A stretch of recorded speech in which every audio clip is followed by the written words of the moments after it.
What is up, everybody? Jonas Rex of the 1912 Titanic Swim Team back here with another video, and today we're going over the Gouging Fire deck list that Mauricio Patino piloted to second place finish at Regional Merida. That's amazing because I think he's like the only topping Gouging Fire list like anywhere in the top 120. If there's another one, I might have missed it, but I'm fairly positive that is the standout deck of the tournament. He fell short to the Azul Garcia Griego, aka Azul GG, on the YouTubes. But the deck list, it's pretty fun, pretty straightforward. I played around with it with no background knowledge of exactly how the deck's supposed to work, but I see we have our Secret Box here. Secret Box is going to help us set up our Magma Basin and get our Professor Sada's Vitality on the same turn. Then plus, if you need the Earthen Vessel or maybe the Energy Switch to set up attacks as early as turn 1 going second, we can do that because we have the Entei V here that has 2 energy, Burning Rondo, and the Fleet-footed attack that's going to draw us another card. But we have our Gouging Fire EX that does 260 for Blaze Blitz, 3 energies on there that can be attachment for turn, plus Professor Sada, plus an Energy Switch Magma Basin move. So you can get all 3 of these energy on here in 1 turn pretty easily.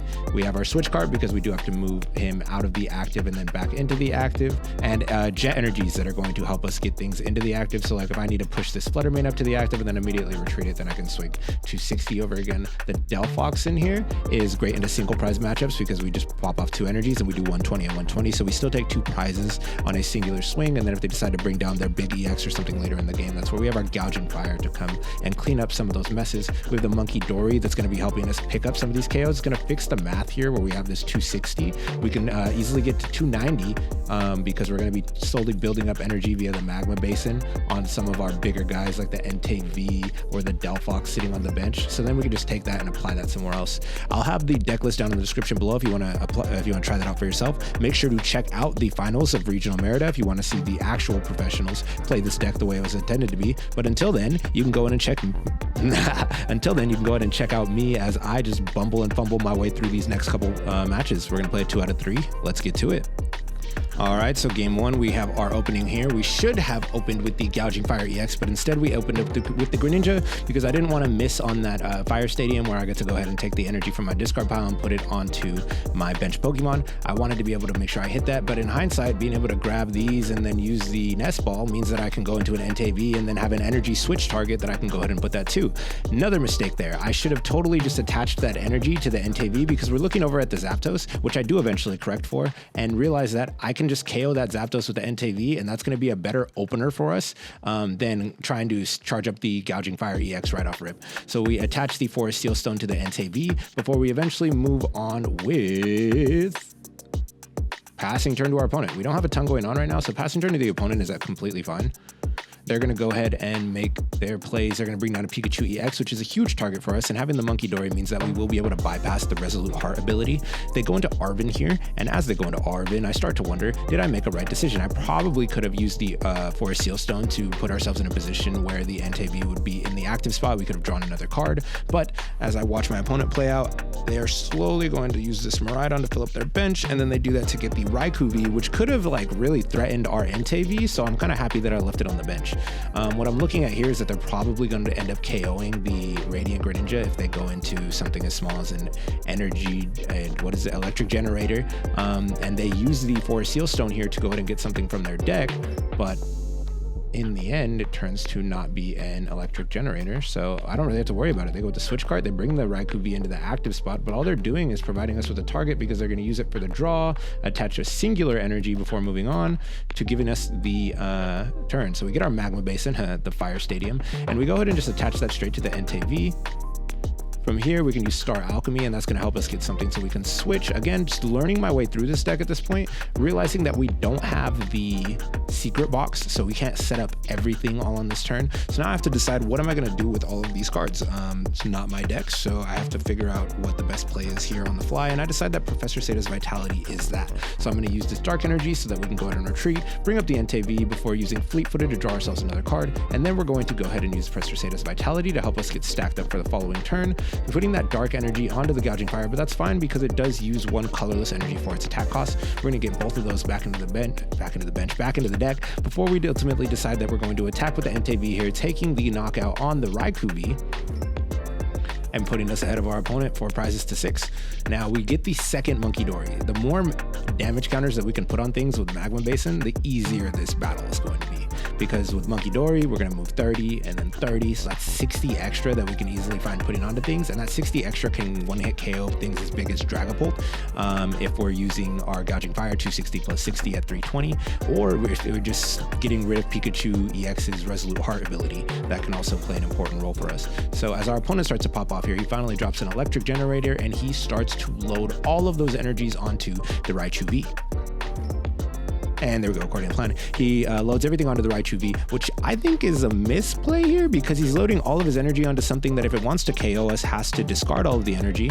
And if he does so, he's gonna be behind again and he's gonna be relying on an Electric Generator. But he attaches the third energy and then the Rescue Board, to where I'm realizing he is planning on attacking, but I think he's also doing the math here, realizing now that he's not going to get the KO, so is it worth losing all of the energy? But what he doesn't realize is that when he's about to pass turn here, he's just gonna go ahead and give us the KO and he's going to lose all of that energy anyway. So I feel like the move here would have been to, after you've committed this far, to use all of those energies to attack. Our opponent sits for a minute, thinks on it, wonders why the math isn't mathing. Remember kids, your timetables are very important. 6 times 3 is 18, plus the 20 damage on his 200, not 230. So from here, we realize that he let us go pretty free. We're going to go ahead and ditch that, grab ourselves some fire energies. Use the Ultra Ball, get rid of 1 fire energy, 1 Nest Ball that we won't be using anymore, pick ourselves up a second Entei V because this just seems to be the attacker that's doing the most for us right now. Use the Magma Basin to put some damage on our, just spread some more damage across our Pokemon. We attach, now we're locked and loaded, ready to hit 260 when needed, which is enough to get through Iron Hands, enough to get through both of the Miraidons, enough to get through the Pikachu with the help of the Munkidori. But here we're just gonna use Fleet Footed, draw ourselves another card. We are overflowing with Magma Basins right here. Take the KO on the Raichu V, and at this point our opponent has conceded, but conceded in the worst way possible. They decide that they are just not going to play anymore, so we are forced to sit here and wait for them to do something, literally anything. For the sake of you guys, I'm going to go ahead and cut this out, but just know that if you guys are conceding the game, press the concede button. Nobody wants to have to sit here and wait for you to time out so we can get our win. That's just annoying. All right, so we finally got the message that our opponent was inactive for too long, and that's going to get us rolling into game number 2. All right, getting started in game number 2, we open the Gouging Fire EX, learn from our mistakes of the last game, go ahead and just place it in the active, knowing that we have the Energy Switch available to us to get our attacks going as we need them. We see the Munkidori in the active, and immediately I think, okay, we can probably get a 2-hit KO here with our little 60 damage, little pepper attack. You know, we're going to pepper him up a little bit, soften him up, but I end up going with the Entei V here, dropping the Jet Energy on the Entei V so that we can go Fleet-Footed, draw ourselves another card, gets us another Entei V, go ahead and bench the Delphox for getting rid of the Entei V to go ahead and get 2 Fire Energies so that we can start to build up. I'm going to put those all in the discard pile to play into our Magma Basin, get him a little bit beefier in case they want to swing at us hard, and this time we actually get to showcase the Secret Box here, but I have to determine what am I going to get rid of with the Secret Box. Ultimately, I decide that Pal Pad, Jet Energy, and Fezandipiti are going to be fine. We get the Switch card, and then before we change our mind, I end up getting the Energy Switch, grab the Magma Basin, of course, plus the Forest Seal Stone for the tool, and that actually leaves us with our supporter. The supporter we're going to go with is the Boss's Orders because we already have the Sada's Vitality in hand, and Boss's Orders means that we can decide exactly what we're going to KO, and if it's sub 260, we're going to be off and swinging really early. Because we attach the Bravery Charm to the Entei V, we have to attach the Forest Seal Stone, and I'm going to use it early here in grabbing the Munkidori because I'm already starting to put damage everywhere, and right now, we're 1 Energy Switch away from just attacking with the Entei V, but we're going to leave these spread because we want to see what our opponent's going to be doing. Opponent gets into his Buddy Poffin to support his lone Munkidori, and here I see a Totodile and a Mimikyu. The Mimikyu makes me wonder how am I going to play around this, and I will promise you I am going to misplay a ton. So if you see a misplay, please go ahead and comment and point it out in the comment section down below, because that is one of the only ways that I'm going to learn. You must ridicule me. Now, seeing exactly where all of this stuff is, I decide we're going to have to go ahead and attach, go here with the Professor Sada's to get more energy on stuff, and we're just gonna try and more damage counters on stuff. And our ultimate plan here is to try and KO it with the Munkidori, but I don't have the dark energy that I need to get it out the way. Then new plan comes up. can I get this Delphox into the active so that we can burn it? So we get rid of the Gouging Fire because we don't need it. Energy Switch is kind of not helping us at this exact moment, so we get the Flutter Mane.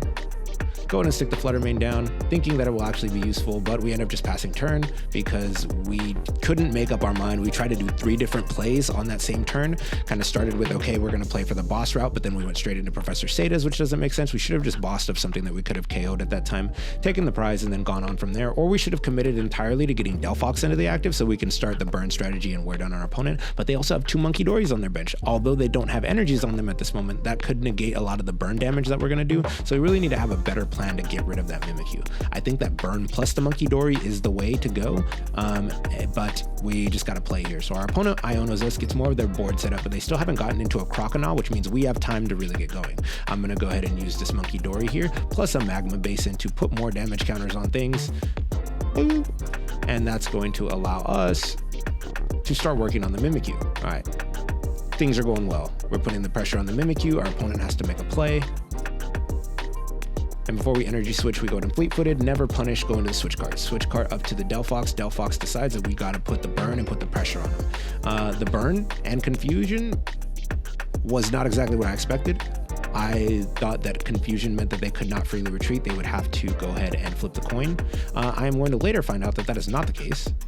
But the burn does stay on, so very much lucky right there, not punished. They're at 50, and if they do not do anything about that burn, they are going to be KO'd, but they go ahead and use their Munkidori to move some of their damage over to our Flutter Mane, and we're really going to end up in a stalemate here where we're just passing damage between the Flutter Mane and the Mimikyu. I probably could have been more proactive here in making sure that we got rid of the Mimikyu, because that was really the one thing keeping us from taking apart the rest of their board. Or maybe we should have put the focus on the Munkidori, because if they can't get the damage off the Mimikyu going forward, then we can continue to burn and move our damage counters off of our Pokemon onto the Mimikyu at a later date. But we were we had a lot of tunnel vision here, and we end up just focusing on trying to put damage counters on that Mimikyu, when in reality, we could have just easily put it on the Munkidoris and gotten rid of them. Here, I want to get rid of both of their attackers, so I go with the boss's orders, thinking, okay, let's hit this single prize matchup exactly how the Delphox was meant to. I'm going to go ahead and lose energies off of this, unfortunately. The ones we're going to get rid of are the Jet Energy and the other Fire Energy, of course. So we get rid of both of their attackers, and even at this point, despite having tunnel vision on this Mimikyu and not realizing that we should just take out the Munkidori while we can, I am feeling pretty confident because they don't have any other attackers set up. So they do have the 2 Munkidoris, and this damage that they put on the Mimikyu is just gonna infinitely be removed. But they're over here digging through their deck and pushing themselves closer to the deck out, and they have 2 Totodiles on the bench. So if I can just reset up this Delphox, we can get cooking all over again. That's 1 energy switch plus 1 energy, and we can take out both of them with a boss, or we just take out one of them attacking through the Mimikyu. But they are cooking over here, so they move that energy back off. And what do you think we do here? We're gonna go ahead and try and put that energy back on, but not before we go Trekking Shoes, getting rid of the Munkidori because we don't really have use for it, realizing awesome boss's orders, I need to get energies onto this thing, but I don't have another energy to attach. So instead of being able to go ahead and do that double attack, I'm kind of have to sit here and just accept that we're going to put some damage counters on that Mimikyu, which could have easily went to this Totodile, or could have easily went to the Munkidori instead, and burn this Totodile. I'm hoping that they don't have a way to move it, as they only have 4 cards in their hand, and the rescue board is on the Mimikyu. So they go into Iono, and cool, Iono us again. I am completely fine with that, even though I only have 8 cards in my deck. This could put us really close to decking out, but we're just playing this game of moving damage counters around. Damage counters are moving, things are happening. They're going to Iono. We go down to 10 cards, up to 10 cards, back down to 6. We have the energy switch now, so we are in a position where if they don't get the Totodile out of the active, we can go ahead and just KO Totodile, and they won't have attackers ready to go for us. Or, you know, we hit Totodile Munkidori, and they don't have a way to get the damage counters off of their Totodile, right? So right here, we're looking around. We just Gen Energy the Delphox, bring it back up into the active. That's going to be our way that we're moving things around. We are going to KO the Totodile, so they're forced to move something else up. But in hindsight, we totally should have just moved those damage counters over to the Mimikyu or the Munkidori and attacked with the Delphox doing 120 and 120. Now I'm going to use Eerie Glow instead of trying to do 120 to the bench, because I want want to get rid of this Mimikyu, and it felt like a waste using Eerie Glow and not taking 2 prizes. That will ultimately prove to be detrimental as we come down towards the end of this game, because I only have 5 cards left in the deck. While we are in a position where we could play the long game and outlast them, it's not looking very good for the amount of resources that we have to continue playing the game. So therefore, Alligator, big boy right here, totally could have gotten rid of that rescue board earlier. Talk about misplays. Threw away a Lost Vacuum and didn't do it. It's coming to bite me in the butt right here, as they're going to go ahead and swing for big damage on this Delphox after they KO our Flutter Mane, making this a 3-3 prize game. But we still have the driver's seat, right? If they choose that they want to attack, we can KO anything back, and we do have the advantage because we have bigger bodies. We have a lot more damage that we can sustain and move around. We're going to go Sada's here, get an energy over there, draw some more cards, putting ourselves down to 1 card left in the deck. We are going to go Energy Switch,